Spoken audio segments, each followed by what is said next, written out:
12 ವರ್ಷಕ್ಕೊಮ್ಮೆ ಮಹಾ ಅಥವಾ ಪೂರ್ಣ ಕುಂಭಮೇಳ, 6 ವರ್ಷಕ್ಕೊಮ್ಮೆ ನಡೆಯುತ್ತೆ ಅರ್ಧ ಕುಂಭಮೇಳ. ಆದ್ರೆ ಗ್ರಹಗಳು ಮತ್ತು ನಕ್ಷತ್ರಗಳ ಅಪರೂಪದ ಖಗೋಳ ಜೋಡಣೆ ಎಷ್ಟು ಅದ್ಭುತವಾಗಿದೆ ಈ ಬಾರಿ ಅಂದ್ರೆ, ಇಂಥ ಜೋಡಣೆಯನ್ನ ನಾವು ನೋಡ್ತಿರೋದು 144 ವರ್ಷಗಳ ನಂತರ. ನೋಡಿ, 12 ವರ್ಷಕ್ಕೊಮ್ಮೆನೆ ಯಾಕೆ ಕುಂಭಮೇಳ ನಡೆಯೋದು ಮೊದಲು ತಿಳ್ಕೊಳ್ಳೋಣ.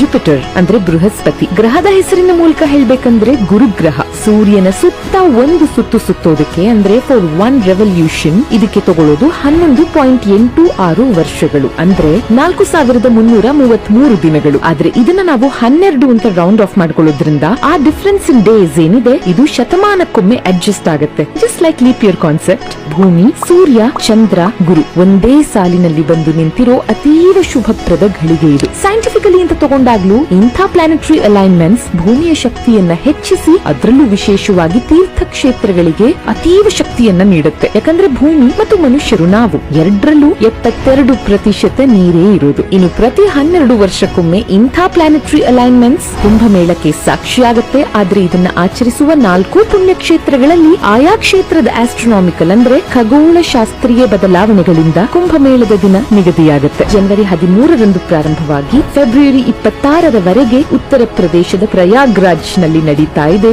ಮಹಾಕುಂಭ.